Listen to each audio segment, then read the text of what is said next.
एक बहुत बड़ा हल्का जो इसके साथ है NA-129 122 है व- पीटीआई का पी, जहाँ जी डिफेंस का एयरक्राफ्ट है। नहीं ये डॉक्टर यास्मीन राशिद का हाँ जी, और फिर उनके साथ मियां मोहम्मद नवाज शरीफ साहब जो पाकिस्तान मुस्लिम लीग नवाज के कायद हैं उनका हल्का।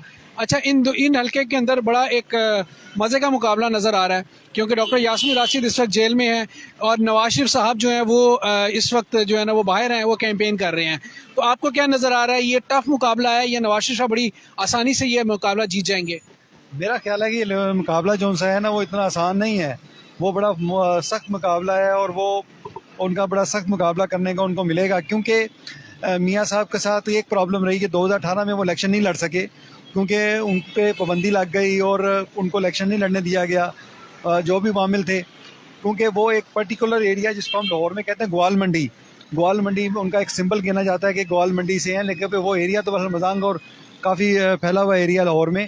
तो वो एक ज़बरदस्त मुकाबला होगा और डॉक्टर यास्मीन राशिद को इसलिए मैं कहूँगा कि मुकाबला बड़ा जानदार मुतवक्किल कि डॉक्टर यास्मीन राशिद ने 2018 में भी बड़ा ज़बरदस्त मुकाबला किया था और उन्होंने 2018 के बाद जब हुकूमत बनी वो वज़ीर सेहत रहीं क्योंकि वो मखसूस नशिस्तों पे सूबाई असम्बली से आई और उसके बाद वज़ीर लीड से वो हारी थी वो तो, फिर भी आप समझते हैं कि अब उनकी पोजीशन इतनी बेहतर नज़र आ रही है? हाँ जी बिल्कुल, वो इसलिए कि वो एक इलेक्शन बिल्कुल उसका तो हार गई थी, लेकिन उसके बाद भी वो उनका इसलिए इम्पोर्टेंट गिना जाता है क्योंकि वो मुसलसल 9 माह से ज़ायद हो गए हैं कि वो जेल या में हैं। और जब आप ऐसे प्रॉब्लम में होते हैं लोगों की हमदर्दियाँ गालिबन के साथ होती हैं। दूसरी बड़ी बात यह है डॉक्टर यास्मीन राशिद जो हैं वो अनडिस्प्यूटेड, सब उनको बड़ी इज़्ज़त और एहतराम की निगाह से देखते हैं।